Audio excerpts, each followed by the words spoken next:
My husband Dave and I recently spent some time exploring Andalusia, a part of southern Spain brimming with history, culture, tradition and beauty. We experienced Seville's famous Feria and visited two UNESCO World Heritage Sites, the Cathedral and the Alcazar.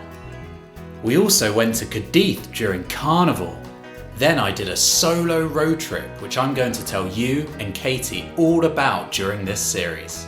Every Friday there's a new morning calm experience for you to immerse yourself in. So please follow us, read our blog and enjoy this week's experience. Welcome back to Andalusia. We're in the city of Huelva. Ooh, Huelva. Huelva, yeah. It's very close to Portugal. Beautiful church in the square. Yeah, it's absolutely stunning Really church. lovely. And there's lots of stunning buildings that we're going to take you on. But I'm actually going to talk a bit more about the history of Huelva rather than commenting on all these amazing buildings that you're going to see. Okay, go for it. So yeah, it was actually founded in the 10th century BC.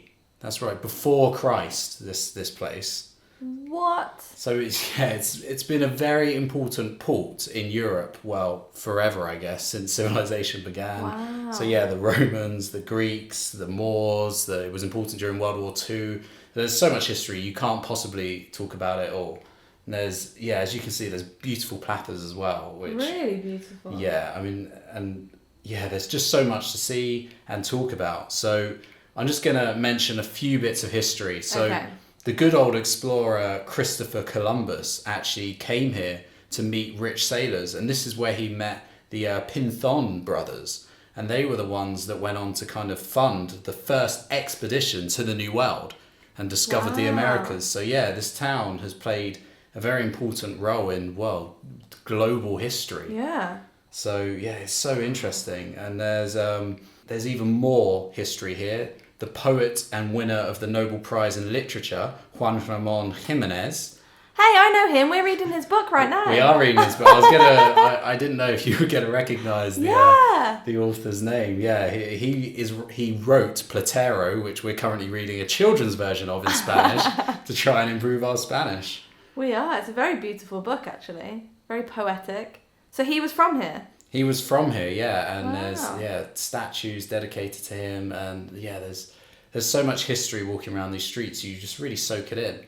Another interesting fact is it's home to the oldest football club in Spain. Oh. Yeah, founded by the workers of the Rio Tinto group, which is, maybe you might know. No, I personally don't. But... You don't, yeah, a British mining company in the late 1800s. They formed it in 1889, this football club, and yeah, because obviously British people invented football and they brought it to Spain, so it's quite an interesting, like, this is where like football was brought to Spain, and obviously Spain loves football, so there's so much history. It's just an unreal place walking around. Very significant, yeah. I'm just really, it's a lot more built up than I maybe expected of a city which, you know, it's not on the main tourist trail in Andalusia, so... This is Queen Victoria's neighbourhood, or so it's called. Fancy. Yeah, this was built for the workers at Rio Tinto. Oh, lovely housing. Yeah, it looks very British because it was built during the Victorian times. There's some wetlands here as well. This is good for bird watching. This is great for bird watching, yeah, and I think it was quite a polluted area at one time because of all the mining that went on. And so, yeah, be careful where you're stepping. Oh yeah, don't want to fall down a manhole. It's really lovely. Beautiful view. Oh, and we're back on the beach. Wait, is this near Huelva? Yeah, Huelva also has a beach very close to it. Wow, that place, it's got everything. It does. And this is the final shot of the day. So like the video, follow us so you can keep up to date with our Andalusia posts. Yeah, we're going to even more places next week, so make sure you come along. Bye. See you next week.